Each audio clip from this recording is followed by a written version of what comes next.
అంటే ఏమీ లేదు.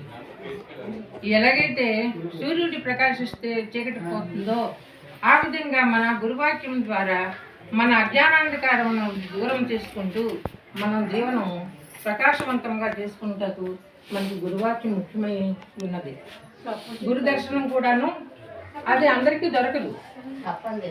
ఎన్ని జన్మముల పుణ్యఫలం చేసుకుంటేనే కానీ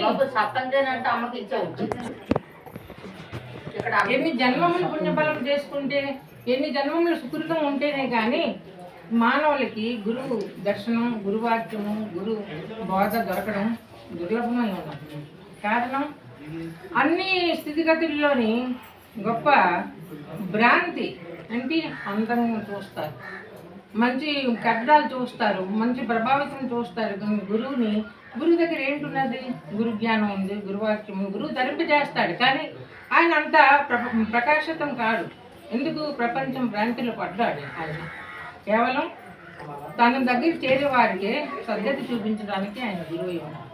కానీ ప్రపంచం అలక్క అంతా వెలుగులు, మంచి భ్రాంతులతో ఉంటారు. ఎంత కట్టడాలు, వైభోగం మంచి బాగుందా, అంతమంది వెళ్తున్నారా, మేము వెళ్తాం, మేము చూస్తాం, మేము చేస్తాం. కానీ గురువు దగ్గరికి వెళ్ళి గురుపాద దర్శనం చేసుకొని గురువాక్యం పొందడానికి ఎవరు కూడా ముందుకు రారు ఈ జన్మ. ఎందుకంటే మానవ జన్మ గొప్ప మాయకి లోనే ఉన్నది. మాయా అతీతుడు గురువు గారు. గురువు ఇచ్చిన వాక్యం మాయా అతీతుడు. మాయకి కట్టుబడిన వాళ్ళే కానీ మాయకి అతీత స్థితి తెలుసుకోవడానికి ప్రయత్నించడం లేదు. ఈ యొక్క యుగం అలాగుంది పరిస్థితి. అది యుగంలో మహానీయులు, మహానాత్మలు అనేక మంది తరించారు కాబట్టి అలాంటి యొక్క వాళ్ళ యొక్క పాదధూళి మనకు సోకింది.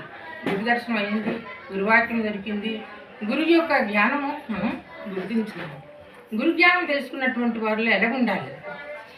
గురుజ్ఞానం అంటే అర్థం ఏంటి? అజ్ఞానం దూరం చేసుకోవడం, అంతే. అజ్ఞానం దూరం అవుతే ఉన్నదేంటి? సుజ్ఞానమే కదా. మరి సుజ్ఞానం ఎలాగుంటుంది? సత్వకర్మలు, సుకర్మలు, నిష్కామ కర్మం చేసుకొని నిస్వార్థంగా జీవించడమే సుజ్ఞానత. ఎన్ని యాత్రలు, ఎన్ని పుణ్యాలు, ఎన్ని వ్రతాలు, ఎన్ని పూజలు మనం చేస్తే ఆడంబరం కొరకే కానీ నేను చేశాను ఈ పూజ, నేను చేశాను ఈ వ్రతం, నేను చేశాను ఈ ఉపాసన అని చెప్పుకోవడానికే కానీ అందులోనేం సారం లేదు. ఆ పూజ చేసినంతసేపు బాగానే ఉంటారు.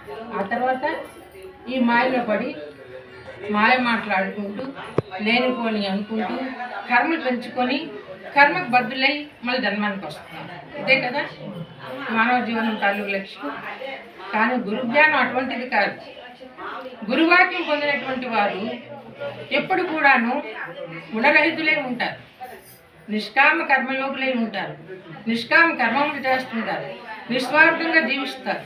వారు ఉన్న దాంట్లో సంతృప్తి పడుతూ బహు ఆనందంగా ప్రకాశితం అవుతుంటారు. కారణం గురుజ్ఞానం అటువంటిది. ఏంటి చెప్పారు? పరబ్రహ్మం.